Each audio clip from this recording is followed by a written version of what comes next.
Hola, espero que estén bien. La idea de este video es ofrecerles un repaso por los textos sobre la formación del Estado argentino, de Oslak y de Bragoni y Míguez. La clase podría llamarse La formación del Estado argentino, del centro a las periferias o de las periferias al centro. Esa es una pregunta que está en el programa de la materia, como ustedes recordarán, que es una pregunta que atraviesa buena parte del curso. Para empezar con el texto de Oslak, algunos datos biográficos del autor. Es doctor en ciencias políticas y doctor en economía e investigador superior del CONICET, máximo escalafón de esa institución. Y el artículo que ustedes tienen para leer es en lo fundamental una síntesis del clásico libro La formación del Estado argentino, Orden, Progreso y Organización Nacional, que fue editado originalmente en 1982 y ha tenido distintas reediciones como esa que aparece en pantalla. ¿Sí? Como habrán notado aquellos que ya lo leyeron, es un texto fuertemente teórico, aplicado a un estudio de caso, justamente el argentino, y bueno, es de esos textos que nos parece que todo es importante y todo tenemos que subrayarlo, por eso es difícil y requiere varias lecturas. Eh, Bien, primera definición de Estado en Oslak. Para Oslak el Estado es una instancia política que articula la dominación en la sociedad y la materialización de esa instancia. La materialización a través de instituciones, a través de funcionarios y empleados estatales. La existencia del Estado se verifica entonces, dice Oslak, a partir del desarrollo de un conjunto de atributos que definen la estatidad, lo que vamos a ver en la diapositiva que sigue. Y muy importante que el Estado es la relación social y es una relación social y un aparato institucional. Entonces decir que el Estado es una relación social es muy importante para no ofrecer un enfoque del Estado como un actor monolítico, ¿sí? Sino justamente relacional.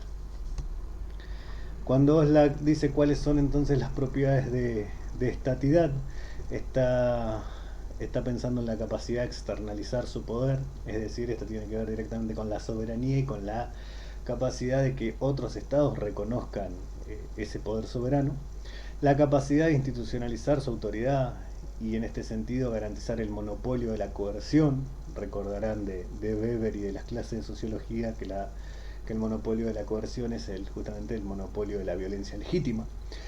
A su vez, la capacidad de diferenciar su control a través de instituciones públicas, pueden ser instituciones de tierras, instituciones de educación, en fin, y la capacidad y la potestad de extraer recursos, es decir, de cobrar impuestos, de cobrar tributos, tributaciones que son lo que sostienen económicamente al Estado.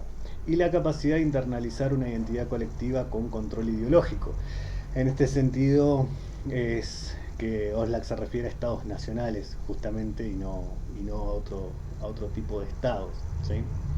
Pero bueno, entonces el Estado es una forma de resolver la articulación de diferentes elementos como el desarrollo de las fuerzas productivas, el tipo de relaciones de producción y demás. Y este tipo de articulaciones son históricamente contingentes y dependen de cada contexto, por eso la importancia de discutir el caso argentino y a la vez tener en cuenta la, la comparación con otros procesos de conformaciones estatales. ¿Sí? Bien, y para Oslak lo que se da, dice, es una definición del Estado Nacional a través de un proceso de luchas, ¿sí? Y de determinaciones entre el Estado y la sociedad civil.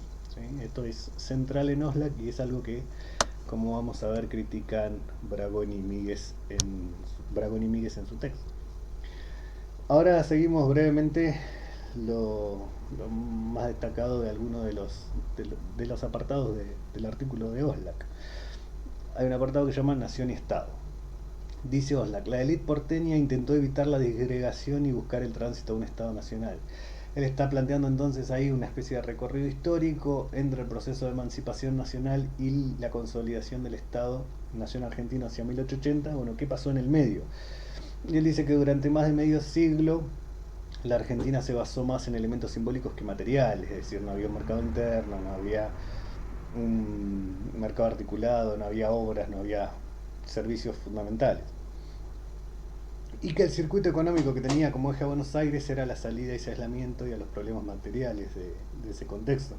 Entonces, todo el tiempo no es la que está la centralidad del Estado de Buenos Aires o la centralidad de Buenos Aires como la posibilidad de, de resolver ese aislamiento de las distintas provincias.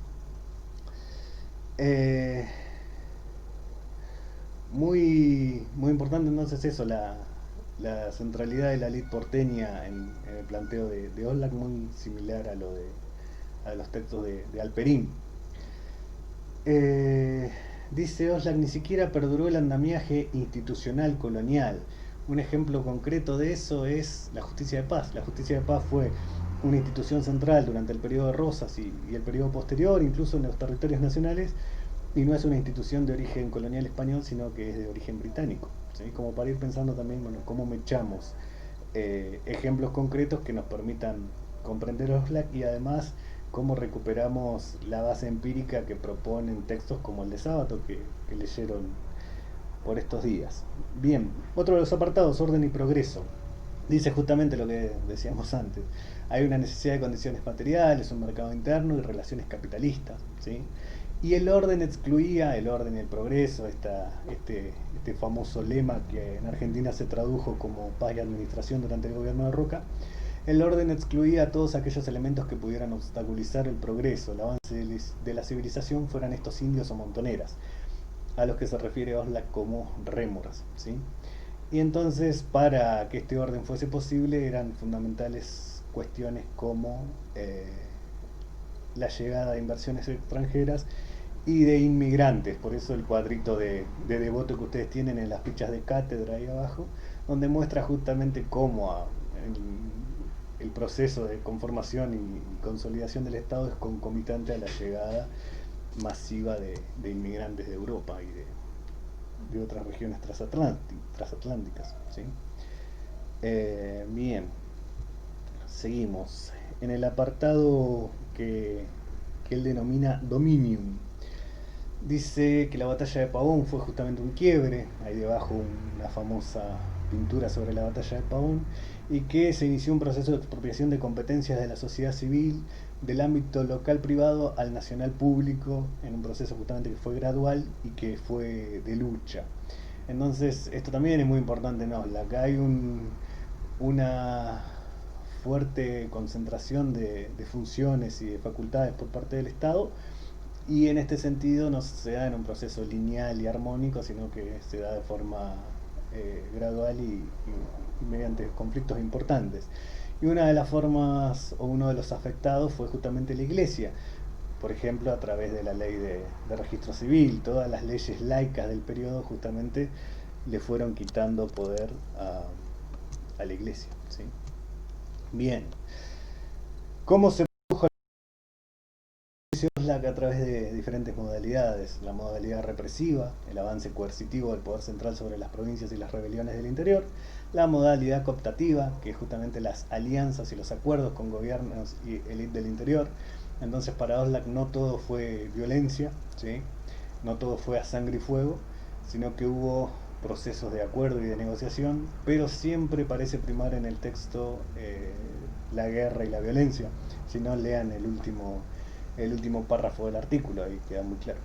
Y además la modalidad material, obras y servicios. Por eso elegí ese mapa de la guía Kraft sobre cómo se daba el avance de las líneas férreas hacia fines de la década de 1880, que justamente muestra, bueno, cómo a través de la llegada de los ferrocarriles el Estado central llegaba a través de obras y servicios. Y la modalidad ideológica, que tiene que ver con los valores y símbolos nacionales. ¿Sí? Él dice, bueno, el Estado central tenía una serie de instrumentos justamente para poder presionar al interior, como subsidios, cargos públicos, las intervenciones federales y demás. Y algo muy interesante es la idea de él de que había que descentralizar el control para centralizar el poder. Y una evidencia de esto era la fuerte presencia de los empleados nacionales en el interior. En este proceso hubo, dice Oslak, fuertes resistencias, o hubo resistencias, por ejemplo los indígenas, por ejemplo las montoneras, por eso la imagen de Chacho Peñalosa, pero dice él no hubo fuertes resistencias sociales o levantamientos populares. ¿Sí? Y en este sentido, bueno, eso sí puede ser discutido porque estamos hablando de un texto de 1982. Ha avanzado mucho la historiografía sobre estudio de casos locales de fuertes procesos de conflicto, tanto indígenas como en las provincias del interior con las montoneras y demás, por ejemplo, los trabajos de Ariel de la Fuente. Y él dice Oslak, las relaciones del interior y las opciones alternativas al centralismo porteño crearon una falsa ilusión de empate entre Buenos Aires y el interior. Acá discute con toda una corriente historiográfica que habla de un empate durante el periodo, y llama cuasi estados a las experiencias de las provincias entre el periodo del proceso de independencia y la consolidación del Estado argentino. Y dice, bueno, la última resistencia de peso fue la de la provincia de Buenos Aires, que fue sometida en 1880. Seguimos. Ahí estamos. Estado y clases, último apartado del texto. Dice la clase dominante, él estudia, bueno, cómo se formó la clase dominante y quiénes fueron o quiénes la integraron. Y dice durante la primera etapa fue militar, pero luego fue complementada o acompañada por comerciantes, hacendados e intelectuales. Hacia 1862 el control lo tomó una élite mercantil y agroexportadora, sumándose a intelectuales, militares y parte de la burguesía del interior. Y algo muy importante es que el Estado tuvo un rol protagónico y fue central en el desarrollo del capitalismo y en la formación de una estructura de clases. Ejemplo contundente, la conquista del desierto, por eso ese famoso cuadro de Blanes sobre la conquista del desierto. ¿Por qué? Bueno, por la ampliación de la frontera productiva, por la valorización de la tierra, por el mercado inmobiliario que se abrió a partir de esto, el mercado de tierras, ¿sí? Eso en lo fundamental, aspectos centrales del texto de Oslak. Más rápidamente comentar el texto de Bragoni y de Míguez. Imágenes o fotografías de ellos debajo de la diapositiva. Dos reconocidos historiadores en este caso, que lo que proponen es revisar la centralidad de la élite dirigente en la formación del Estado argentino, atendiendo a las experiencias de regiones periféricas. Es decir, bueno, no fue tanto justamente un proceso del centro hacia las periferias, un centro barriendo las periferias, sino hay un fuerte protagonismo del interior en procesos mucho más de acción por parte de los dos lados y de acuerdo, negociación y demás. Y una de las propuestas centrales es discutir Una nación para el desierto argentino de Alperín y también el texto de Oslak a partir de evidencia empírica sobre casos locales. Es decir, bueno, cómo funcionan a partir de casos locales estas grandes corrientes interpretativas y de generalidad sobre el periodo. Y señalan la ausencia de características sobre las formas estatales previas al Estado argentino, es decir, qué pasó justamente en ese periodo que Oslak denomina cuasi-estados. Ellos parten de una concepción marxista clásica sobre el Estado, que tiene que ver en lo fundamental con cómo se vinculó la división social del trabajo, un sistema tributario, una burocracia especializada, el monopolio de la coerción, etc. Y el Estado, dicen ellos, se construye en relación a la sociedad civil, como diría Oslak, pero también sobre formas de autoridad y estatalidad preexistentes.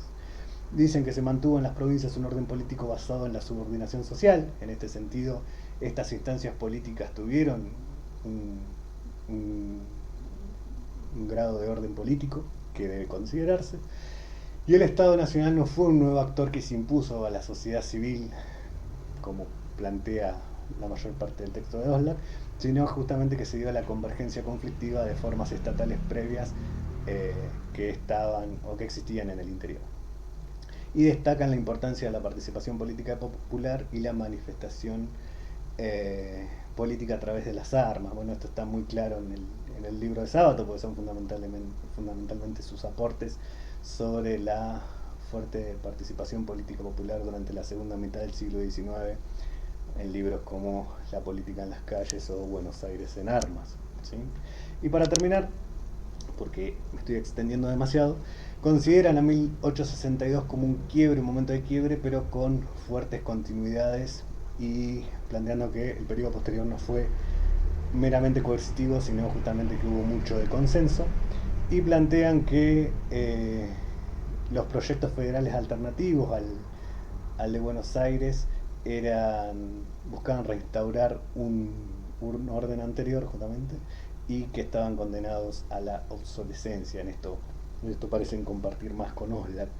Y luego que los gobiernos de Sarmiento y de Avellaneda no marcarían tanto un quiebre de la preeminencia del interior por sobre Buenos Aires o de Buenos Aires sobre el interior, sino que lo que hay es una integración al centro de los espacios interiores, ¿sí? Y por último, matizan a 1880 como un momento de quiebre y de pérdida de poder absoluto de Buenos Aires, planteando eh, que esa provincia mantuvo su peso luego de 1880, ¿sí? Eso en lo fundamental, espero que los comentarios les hayan servido. Gracias.